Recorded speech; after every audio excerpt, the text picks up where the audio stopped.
नमस्कार, मैं हूं बालकृष्ण थरेजा। आप देख रहे हैं डेली लाइव। आइए शुरुआत करते हैं आज के मुख्य समाचारों की। जिले में सोमवार को 15 से 18 वर्ष तक के स्कूली बच्चों को कोवैक्सीन की पहली डोज लगाने का किया गया श्री गणेश। जिले में स्थापित किए गए 103 सेंटर। जंक्शन के सारस्वत भवन में साइबर सुरक्षा विचार संगोष्ठी का आयोजन। साइबर विशेषज्ञ केंद्र प्रताप सिंह तथा वाहिगुरु सिंह ने दी सुरक्षा गोपनीयता के पहलुओं बारे जानकारी। आम आदमी पार्टी कार्यकर्ताओं का भिक्षावृत्ति कार्यक्रम सोमवार को भी जारी। सोमवार को कलेक्ट्रेट की विभिन्न शाखाओं से की गई भिक्षावृत्ति। आमजन को हेलमेट सहित अन्य यातायात नियमों की जानकारी देने के उद्देश्य को लेकर पुलिस अधीक्षक ने प्रचार रथों को किया रवाना। भ्रष्टाचार निरोधक विभाग ने ग्राम पंचायत गुरुसर में किया सड़क सुरक्षा जीवन सुरक्षा शिविर का आयोजन। और अब समाचार विस्तार से। जिले में सोमवार को 15 से 18 वर्ष तक के स्कूली बच्चों को कोवैक्सीन की पहली डोज लगाई गई। सीएमएचओ के अनुसार जिले के 103 सरकारी स्कूलों में बनाए गए सेंटर्स पर चिकित्सा विभाग की टीमों की ओर से विद्यार्थियों को वैक्सीन की डोज लगाई गई।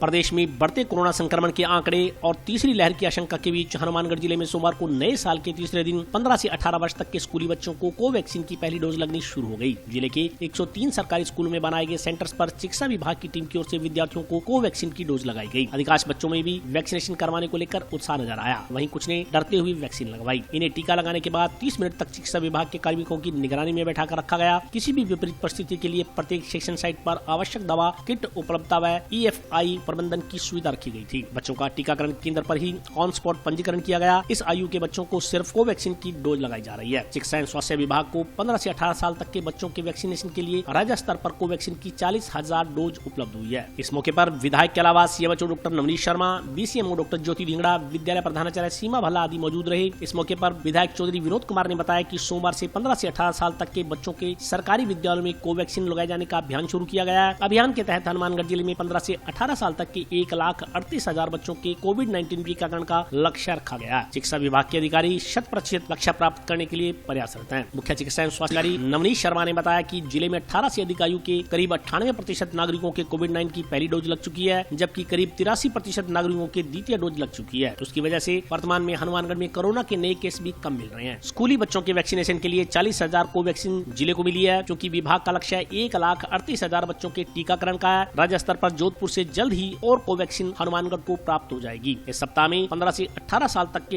100% बच्चों के वैक्सीनेशन करने का प्रयास रहेगा। आज 3 जनवरी से 15 से बच्चों को वैक्सीन लगाने का शुभारंभ हुआ है और उसी के तहत आज कन्या विद्यालय के अंदर इसकी शुरुआत कर रहे हैं। और हनुमानगढ़ जिले में लगभग 1,38,000 बच्चे हैं जो 15 से 18। तो सीएमएचओ साहब कह रहे थे हमारा प्रयास रहेगा 100% आपकी जगह जाएगा। और मेरे ख्याल में फर्स्ट डोज के अंदर हमारे जिले में 97-98% वैक्सीन लग चुकी है और सेकेंड डोज की 82-83% है। उसकी वजह से आज केस भी कमा रहे हैं, काफ़ी कवर हुए हैं। तो अब इसके अंदर भी हम पूरा प्रयास करेंगे। और ये 10 तारीख के बाद में आ रही है क्या नाम बूस्टर डोज, वो भी जरूरी है। बूस्टर डोज अगर ये वैक्सीन लग जाएगी तो मैं समझता हूँ काफ़ी हद तक इसको अपने को रिलीफ मिलेगी। अपना स्वास्थ्य विभाग बहुत अच्छा काम कर रहा है। मैडम ढींगड़ा जी हैं, सीएमएचओ साहब हैं, तत्पर रहते हैं और जगह जगह ये कैंप लगा करके पूरा करते हैं। 40,000 हमारे पास कोवैक्सीन उपलब्ध करवाई गई है और चूंकि टारगेट हमारा 1,38,000 का है जो 15 साल से ऊपर बच्चे हैं, तो जल्दी जयपुर से राज्य स्तर से वैक्सीन मंगवाई हुई है और वो जल्दी हमें प्राप्त हो जाएगी। तो हमारा टारगेट यही रहेगा कि कुछ इसी हफ्ते में जितना कवर हो सके 15 से 17 साल 18 साल तक के बच्चों को हम 100% कवर कर लेंगे। आज गवर्नमेंट गर्ल्स स्कूल के अंदर वैक्सीनेशन 15 से 18 साल तक के स्टार्ट हुआ है बच्चों का। उसमें हमारी ये टीम है और अच्छा वैक्सीनेटेड हुए हैं। तकरीबन हमने अब तक 600 वैक्सीनेटेड कर दिए हैं। ये अभी जब तक स्कूल ओपन है तब तक हम बैठे हैं यहाँ पे, जिसमें बाहर के भी हैं और स्कूल के ज़्यादातर स्कूल के हैं और बाकी अभी बाहर से आ रहे हैं उनके लगाए। बिल्कुल उत्साह अच्छा मिला है हमें। स्कूल के स्टाफ ने भी हमसे अच्छा कोऑपरेट किया है और हम संतुष्ट हैं इस स्कूल में वैक्सीनेशन। राजकीय स्कूल में हमने आज बच्चों का टीकाकरण किया, मतलब बच्चों ने बहुत ही उत्साह से यहाँ पे टीके लगवाए और हमें भी बहुत अच्छा लगा टीका। 600 लोगों का अभी तक हमने टीका लगा दिया है, उसमें कुछ स्कूल के बच्चे भी हैं और बाहर वाले बच्चे भी आ रहे हैं और वैक्सीनेशन अभी तक चल रहा है। हाँ, बच्चों में काफ़ी है ऐसे, मतलब बढ़ चढ़ के बच्चों ने भाग लिया और अच्छे से टीका लगवाया। यूथ क्लब सोसाइटी के स्थापना दिवस पर जंक्शन स्थित सारस्वत भवन में साइबर सुरक्षा विचार गोष्ठी का आयोजन किया गया। संगोष्ठी में साइबर विशेषज्ञ केंद्र प्रताप सिंह तथा वाहिगुरु सिंह ने सोशल मीडिया प्लेटफॉर्म पर सुरक्षा गोपनीयता के पहलुओं बारे जानकारी दी। यूथ क्लब सोसाइटी के स्थापना दिवस पर जंक्शन के सारस्वत भवन में आयोजित 2 दिवसीय साइबर सुरक्षा विचार गोष्ठी का समापन सोमवार को समारोहपूर्वक किया गया। समापन समारोह में मुख्य वक्ता साइबर विशेषज्ञ डॉक्टर केंद्र प्रताप सिंह व पुलिस अधीक्षक कार्यालय के वाहिगुरु सिंह थे। कार्यक्रम की अध्यक्षता यूथ क्लब सोसाइटी अध्यक्ष मनदीप सिंह ने की। संगोष्ठी में वक्ताओं ने मौजूद महिला पुरुषों व बच्चों को साइबर अपराध के विभिन्न कारणों और उसके रोकथाम के बारे में बताया। विद्यार्थियों को सभी सोशल मीडिया प्लेटफॉर्म पर सुरक्षा और गोपनीयता के पहलू के बारे में बताया गया। साथ ही ऑनलाइन लेन देन संचार में आसानी, फिशिंग और भारतीय सूचना प्रौद्योगिकी अधिनियम 2000-2008 तथा साइबर अपराध से प्रभावी ढंग से निपटने में भारतीय कानून एजेंसियों के सामने आने वाली चुनौतियों के बारे में भी बताया गया। वाहिगुरु सिंह तथा केंद्र प्रताप सिंह ने साइबर अपराध में नवीनतम तरीकों जैसे cyber stalking, cyber bullying, juice jacking, photo morphing, malware पर भी व्यापक रूप से चर्चा की। आईटी अधिनियम 2000 की विभिन्न धाराओं जैसे 66, 67, 67A, 67B और आईपीसी के तहत क्रमशः 354C, 354D और 509 के तहत विभिन्न धाराओं के बारे में भी उपस्थित लोगों को जानकारी दी गई। साइबर विशेषज्ञ केंद्र प्रताप सिंह व वाहिगुरु सिंह ने सभी से अनुरोध किया कि वे अपनी सोशल नेटवर्किंग प्रोफाइल जैसे फेसबुक, ट्विटर आदि की थोड़े अंतराल में सुरक्षा सेटिंग्स की जांच करते रहें। उन्होंने बताया कि हम किस तरह की जानकारी ऑनलाइन पोस्ट और सर्च के बारे में अधिक सावधान रहें। उन्होंने यह भी बताया कि गूगल पर नकली टेक्स्ट स्पॉट से सावधान रहें, ईमेल की जानकारी लें और अपनी इंटरनेट गतिविधियां गोपनीय बनाए रखें। उन्होंने कहा कि किसी भी तरह का साइबर फ्रॉड या ठगी होने पर तुरंत स्थानीय पुलिस को इसकी रिपोर्ट करें या ऑनलाइन रिपोर्ट करें या हेल्पलाइन पर कॉल करें। उन्होंने ऑनलाइन समाधान किए जाने वाले सामान्य मुद्दों और सुझाए गए समाधानों के बारे में भी बताया। साइबर क्राइम को रोकने के लिए पुलिस के पास एक बहुत बड़ी चुनौती है कि आप पुलिस के पास या पुलिस एजेंसी के पास बहुत सारे साधन अवेलेबल होते हैं, टूल्स होते हैं और कार्यों का गाइडलाइंस होती है, जिसके थ्रू हम हर प्रकार के साइबर क्राइम पे एंड तक पहुंच ही जाते हैं। शायद जहां तक मेरा ख्याल है हमने कोई ऐसा काम नहीं छोड़ा है जो हमने पकड़ लिया हो और उसको सब बीच में छोड़ दिया हो, और कोई ना कोई उसकी गलती ढूंढते रहते हैं। जैसे कोई गलती मिलती है तो हम उसको अरेस्ट करवाते हैं। आज के टाइम में मोबाइल से टोटली जो साइबर क्राइम होता है जनरली एंड्रॉयड फ़ोन के माध्यम से होता है। तो एंड्रॉयड फ़ोन सबसे पहले जैसे अपने को एंड्रॉयड फ़ोन लेना है तो अपने उसको यूज़ करना सीखना चाहिए। हर आदमी को सीख लेना चाहिए कि ये काम कैसे करता है। अगर फिर कोई फ्रॉड होता है तो अपने को तुरंत जैसे cybercrime.gov.in एक साइबर है साइट है, उस पर अपने कंप्लेन कर सकते हैं। और किसी अनजान व्यक्ति का कोई फ़ोन कॉल आता है तो व्हाट्सएप पे तो हमें बिल्कुल ही व्हाट्सएप कॉल बिल्कुल अटेंड नहीं करनी चाहिए, और न ही किसी को अपना OTP या OTP का आजकल क्या है, OTP का कोई दूसरा नाम लेके जैसे कहते हैं कि आपके पास एयरटेल जिस भी कंपनी का नंबर है उसी का नाम लेके बोलते हैं कि आपके पास एयरटेल का नंबर है तो हमारी एयरटेल कंपनी ने आपको ऑफर दिया है, आपको 2 दिन का टूर दिया जाता है। आपके पास एक 6 नंबर का 6 नंबर का कोड आएगा, वो हमें कोड बताना है। यानी कि आमजन में ये प्रचार होता है या पता होता है, कहीं ना कहीं पढ़ा लिखा होता है कि OTP नहीं बताना है, तो OTP का वो दूसरा नाम चेंज करके बोलते हैं कि आपको ये कोड बताना है तो आपको हमारी कंपनी या एयरटेल कंपनी 2 दिन का टूर देगी।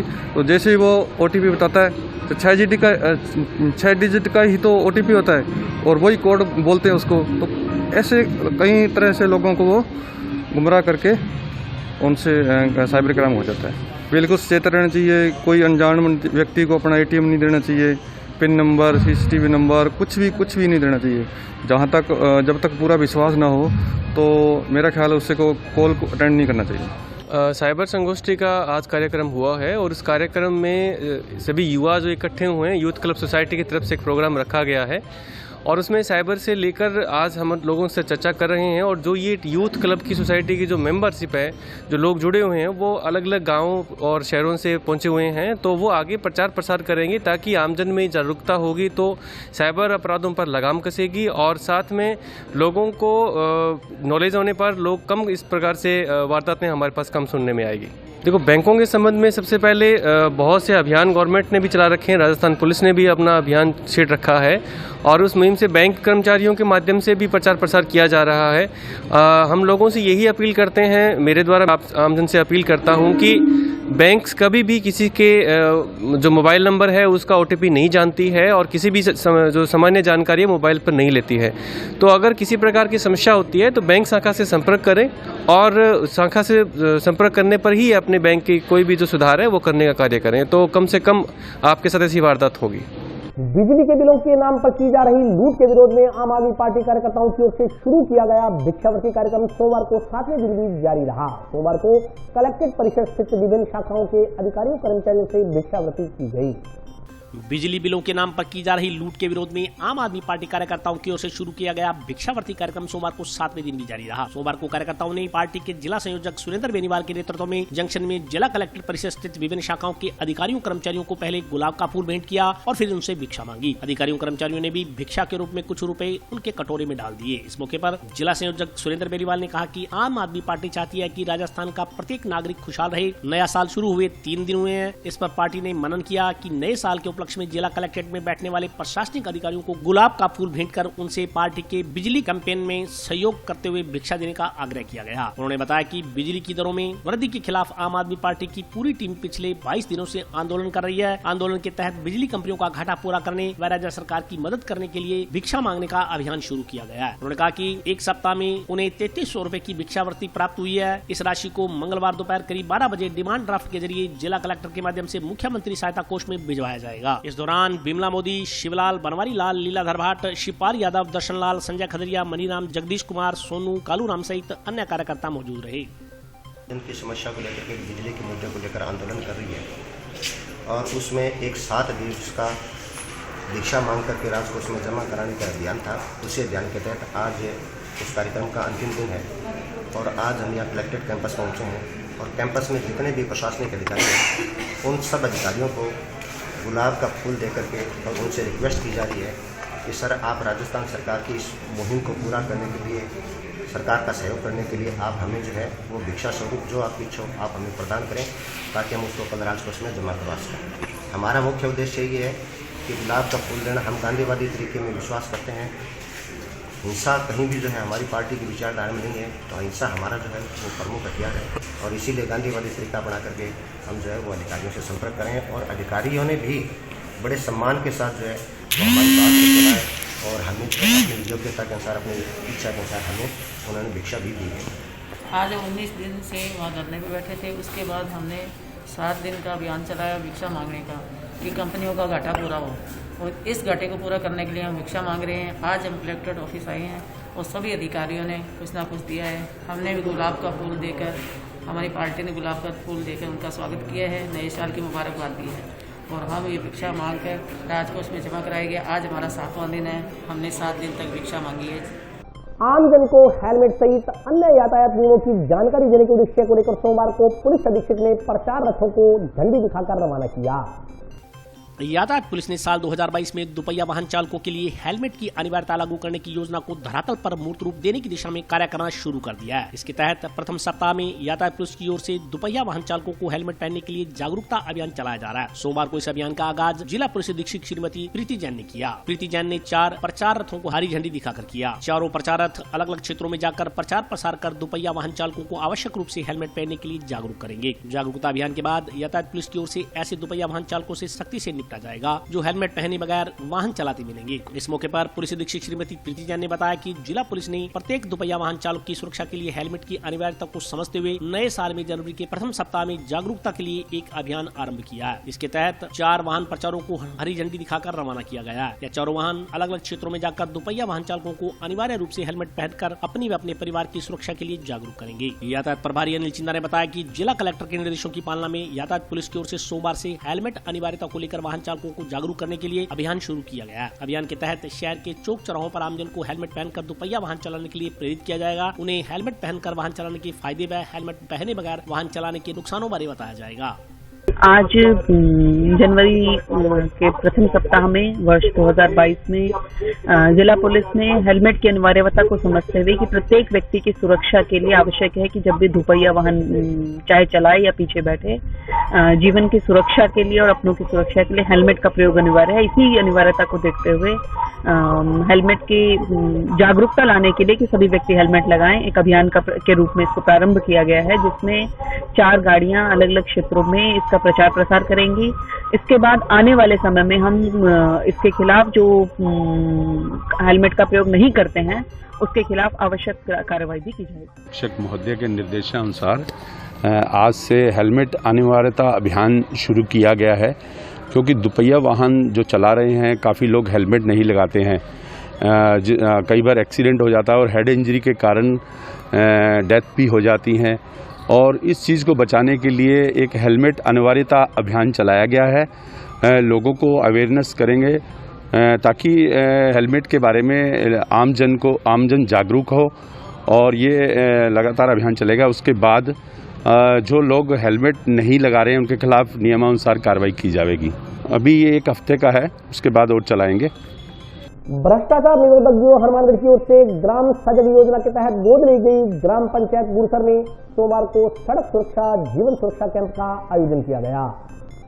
भ्रष्टाचार निरोधक ब्यूरो हनुमानगढ़ की ओर से ग्राम सजग योजना के तहत गोद ली गई ग्राम पंचायत गुरुसर में सोमवार को सड़क सुरक्षा जीवन सुरक्षा कैंप का आयोजन किया गया। कार्यक्रम में एसीबी के ASP Tejpal Singh, town police थाना प्रभारी दिनेश सारन, यातायात प्रभारी अनिल चिंदा सहित अन्य लोग उपस्थित रहे। कार्यक्रम में पुलिस विभाग के अधिकारियों की ओर से ग्रामीणों को यातायात नियमों की जानकारी देकर उनकी पालना करने का आह्वान किया गया। इसके अलावा निम्न तबके के परिवारों के 30 दुपहिया वाहन चालकों को सामाजिक संस्था के सहयोग से हेलमेट वितरित किए गए। एसीबी के एएसपी तेजपाल सिंह ने बताया कि डीजीपी के निर्देशानुसार भ्रष्टाचार निरोधक विभाग की ओर से ग्राम सजग योजना शुरू की गई है। सजग ग्राम गोद अभियान के माध्यम से प्रदेश के पिछड़े गांवों में से चयनित गांव को भ्रष्टाचार मुक्त बनाने के साथ साथ चहुमुखी विकास के विनम्र प्रयास का संकल्प लिया। इसके तहत प्रत्येक जिले में एक ग्राम पंचायत का चयन कर एसीबी की ओर से गोद लिया गया। ग्राम सजग योजना के तहत एसीबी हनुमानगढ़ की ओर से ग्राम पंचायत गुरुसर को चयनित कर गोद लिया गया। उन्होंने कहा कि उनके कार्यक्रम के 3 एजेंडे हैं। पहला, रोड सेफ्टी के तहत हादसे रोकने के लिए ग्रामीणों को यातायात पुलिस के सहयोग से नियमों की जानकारी देना। दूसरा, नशे से मुक्ति के लिए भी ग्रामीणों को जागरूक करना। तीसरा, समाज के प्रति आमजन के दायित्व है। सरपंच रामेश्वर लाल कड़ेरा ने बताया कि उनकी ग्राम पंचायत नई बनी है। एसीबी की ओर से उनकी पंचायत को गोद लेने पर वे खुद को सौभाग्यशाली मानते हैं। उनकी ग्राम पंचायत भ्रष्टाचार मुक्त है। ग्राम सजग योजना के तहत समय समय पर गाँव में हो रहे कार्यक्रमों से ग्रामीणों को उपयोगी जानकारियाँ मिल रही है। कोई भी आप छोटी भी फूल से अलग होते हैं, बड़े बुजुर्ग लोग वो फोन उठा लेते हैं, जैसे जैसे कहते हैं करते जाते हैं। तो सबसे ज्यादा जरूरत तो है बड़े बुजुर्गों को उस चीज से रहने की, ताकि जो आपकी खून पसीने की गाड़ी कमाई है, आपके साथ कभी भी ऐसी दुर्घटना हो जाएगी, आपके ओटी मुंह से आपसे पैसे निकाल लिए और कुछ कर लिया, तो आप 24 घंटे के भीतर 15 बाउंड 60 नंबर पे कॉल करेंगे तो आपका पैसा 99.99% वापस आएगा। जो भी बैंक है वो संस्था उसकी व्यक्तिगत जिम्मेवारी है, लेकिन ये काम आपको 24 घंटे के भीतर करना है। 24 घंटे क्रॉस हो गए उसके बाद किसी की कोई लाइबिलिटी नहीं है। और ये एक सेंटर की हेल्पलाइन शुरू की हुई है, उसमें अगर आप करोगे तो तुरंत आपको हेल्प मिलेगी, आपका पैसा फ्रीज होगा और पैसा वापस भी आता है। लेकिन कार्यक्रम है 24 घंटे। 155266 ये हमारे एसीबी में ग्राम सजग योजना शुरू की थी। डीजीपी साहब ने निर्देश दिए थे कि प्रत्येक जिले में एक ग्राम पंचायत को चयन करें और जिसको एसीबी गोद लेगी। उसी ग्राम सजग योजना के तहत हमने ग्राम गुरुसर पंचायत को गोद लिया है। यहाँ पर पहले 6 दिसंबर को हमारा पहला कार्यक्रम था, आज ये हमारा दूसरा कार्यक्रम है। आज के कार्यक्रम में 3 मुख्य हमारे एजेंडे हैं, जिसमें रोड सेफ्टी, सड़क सुरक्षा के संबंध में जानकारी देना और एक्सीडेंटों को रोकना। दूसरा, नशे से मुक्ति, तो गांव में जो भी नशे का प्रचलन है उसको रोकथाम के लिए हमने आज विशेषज्ञ डॉक्टर श्री ओपी सोलंकी को आमंत्रित किया, जिन्होंने अपने मोटिवेशन भाषण दिया। और इसके अलावा हेलमेट वितरण का कार्यक्रम भी है। कुछ लोग जो गरीब तबके के हैं उनको सामाजिक संस्था के सहयोग से हेलमेट वितरण का प्रोग्राम रखा है। आज मेरी ग्राम पंचायत गुरुसर में एसीबी विभाग ने मेरी पंचायत को गोद ले रखा है। उन्होंने आज ट्रैफिक नियमों के बारे में और ट्रैफिक विभाग को बुला के और पूरे गांव के अंदर नौजवानों को बुला के सभी को ट्रैफिक नियम बताए हैं और नशा के बारे में भी काफ़ी, चिट्टा है, अफीम है, पोस्त है, दारू है, इस नशे के बारे में काफ़ी लोगों को जागरूक किया है और बताया है कि इससे दूर रहे। और ट्रैफिक नियमों में प्रति तो काफ़ी उन्होंने अच्छी तरह से बताया है और उन्होंने किसी संस्था की तरफ से 30 हेलमेट डोनेट किए हैं। बाइक सवारों को बुला के, गांव के मेरे बाइक सवार हैं जो पात्र हैं, गरीब हैं, बीपीएल है, जिनके पास मोटरसाइकिल तो है, पुराना है, नया है, कुछ भी है, मोटरसाइकिल उनके पास है, उनके पास ड्राइविंग लाइसेंस भी है, उनको एडिशनल साहब ने वितरण किए है।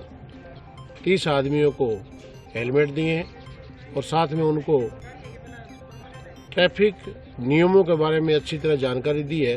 भाई बाइक कैसे चलानी चाहिए, कितनी स्पीड पे चलानी चाहिए, कितनी सवारी बिठानी चाहिए, कैसे चलानी चाहिए। पूरे ज़िले में मेरी ग्राम पंचायत गुरुसर को चुना, मैं बड़ा सौभाग्यशाली हूँ।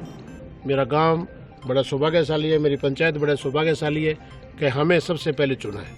और अभी वक्त ब्रेक का हाजिर होता हूँ छोटे से ब्रेक।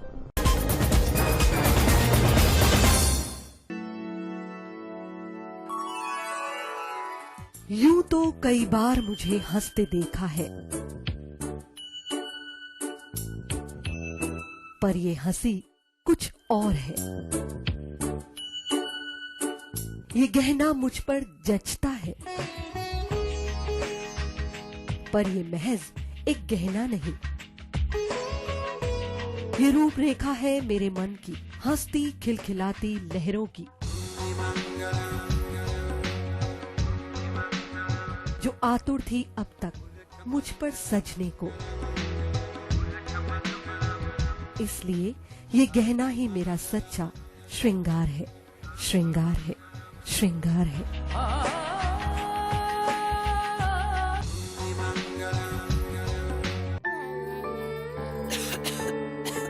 दीदी ये देखो,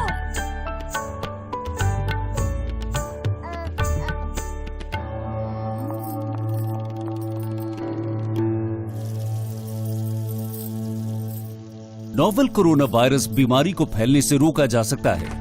खांसी और छींक के बाद और बच्चे को छूने से पहले अपने हाथों को साबुन से धोकर इसे फैलने से रोक सकते हैं। वो डॉक्टर साहब हैं? भाई साहब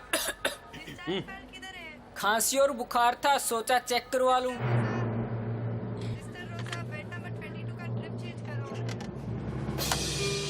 नोवेल कोरोना वायरस बीमारी को फैलने से रोका जा सकता है। बुखार के साथ खांसी और छींक होने पर तुरंत नजदीकी हेल्थ क्लिनिक या केंद्र जाएं। ब्रेक के बाद स्वागत है। आइए नजर डालते हैं अगले समाचारों पर। टाउन स्थित राज्य जिला चिकित्सालय के समक्ष चल रहा संघर्ष समिति का धरना सोमवार को 39वें दिन भी जारी रहा। सोमवार को इंदिरा कॉलोनी के बाशिंदों ने धरने को अपना समर्थन दिया।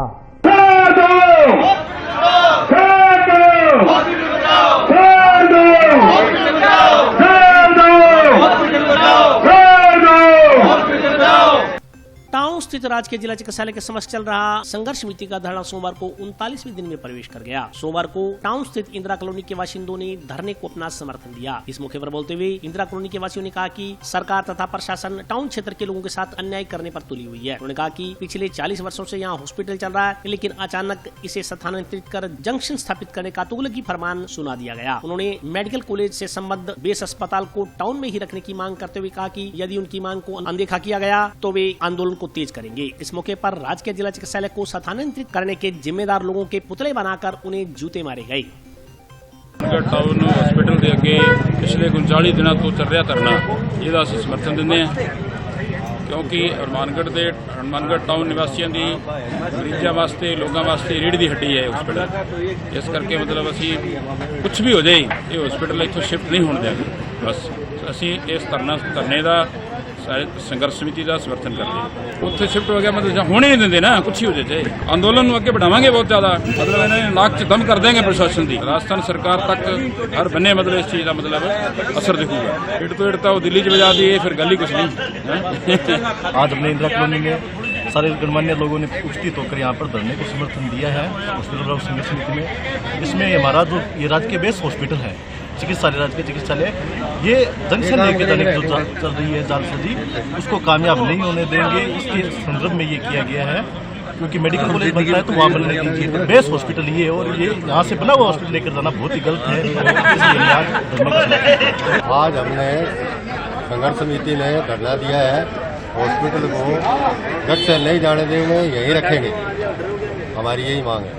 हमारे को सारा ही नुकसान है सारी जनता को नुकसान पड़ेगा। हाँ वो आते हैं वो उनकी पॉपुलेशन कम है वहाँ उल्टा ये पुराना यहाँ है जमा हुआ है ठीक है और बाकी दुकानदार भाई है और है पास के जमींदार है और है उनको फायदा है नहीं तो सारे 20 किलोमीटर जाएंगे वहाँ तो हम यहीं रखना चाहते हैं। होगा तो विस्तार मेडिकल कॉलेज का हो जाएगा ये यहीं रहने दो कितना दूर है ठीक है अटैच इसको रख दो।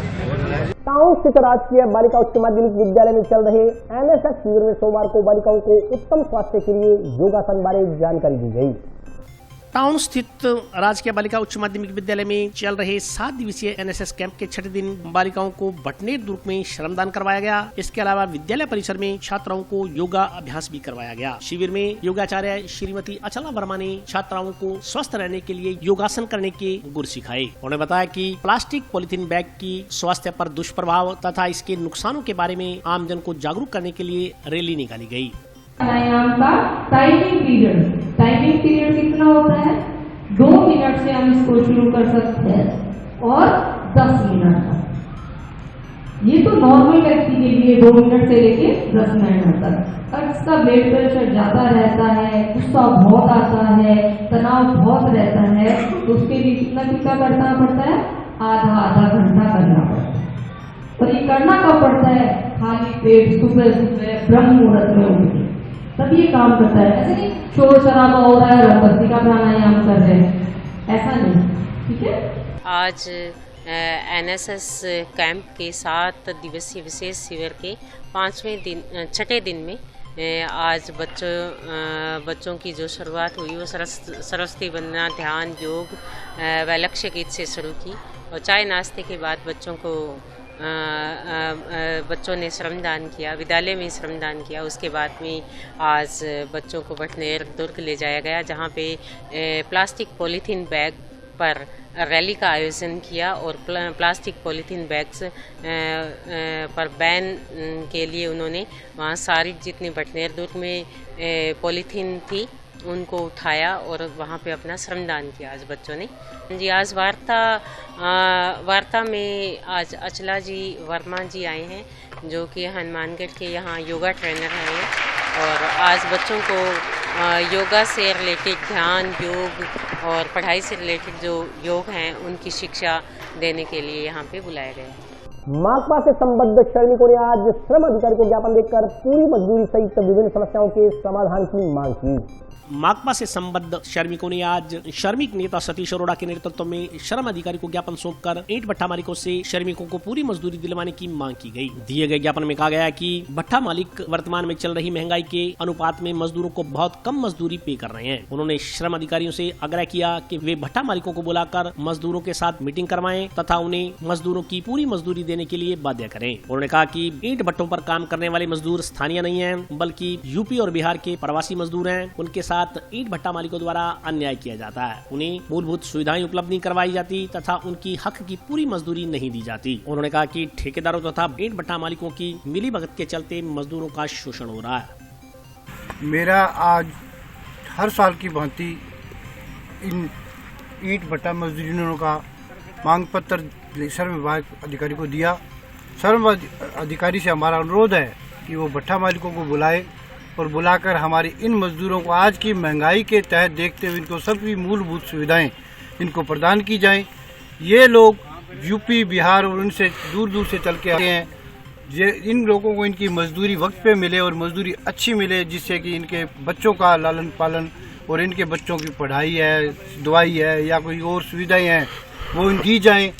ठेकेदार लोग इनसे मिलके इनको इनकी मजदूरी का दबाव रखते हैं और पूर्ण रूप से इनकी सुविधाएं नहीं देते। हमारा इनसे अनुरोध है कि वो इनको पूर्ण सुविधाएं, मूलभूत सुविधाएं हैं जो आज की महंगाई को देखते उसी % से इनका रेट बढ़ाया जाए और इनको जल्द से जल्द मजदूरी की दी जाए। आज ईंट भट्टा मजदूर यूनियन CITU के बैनर तले हमने श्रम विभाग के अधिकारी को ज्ञापन दिया है और ज्ञापन में वो तमाम मांगे हैं। ये जो भट्टे पर मजदूर काम करते हैं, ना तो श्रम कानून है जो हिंदुस्तान का वो भट्टे पर लागू ही नहीं है, ना कोई पीने की पानी की व्यवस्था है, ना कोई बच्चों के स्कूल की व्यवस्था है। लेकिन हमारे जो लेबर कोर्ट के अधिकारी हैं वो लगातार बड़े बड़े वो दिखावे कर रहे हैं भी हम ये भट्टे पर जा रहे हैं, वो पर जा रहे हैं। हमारे को तो यही नहीं पता चल रहा भी वो कौन से भट्टे पर जाते हैं। ये अभी मजदूर आए हुए हैं 50-60 भट्टों से आए हुए हैं। एक एक आदमी आज हमने बुलाया था और आज महंगाई देख लो, महंगाई कितनी बढ़ी हुई है और जो मजदूरी है मजदूर की वो वहीं की वहीं पड़ी है, ना ही कोई मजदूरी बढ़ रही है। और यहाँ हम कोई फरियाद लेकर आ जाते हैं तो लेबर कोर्ट के अधिकारी वो कोई हमारी सुनवाई नहीं करते हैं, इनको वो डांट के भगा देते हैं। और इसलिए हमारा तो आज यही निवेदन है कि हमने आज मांग पत्र दिया है और ये जो अधिकारी है ये उस पर गौर करे और भट्टा मालिका को बुलाकर हमारी इनसे वार्ता करवाए और जो भट्टे के ऊपर जो कमियां हैं वो उनसे दूर करवाए। नहीं तो आने वाली 28 तारीख को पूरे हनुमानगढ़ का मजदूर, एक एक भट्टे का मजदूर अपना सारा काम बंद कर यहाँ आगे इनके दरवाजे पर बैठेगा और जब तक हमारी जो वाजिब मांगे हैं पूरी नहीं हो जाती है हम यहाँ से टस से मस नहीं होंगे।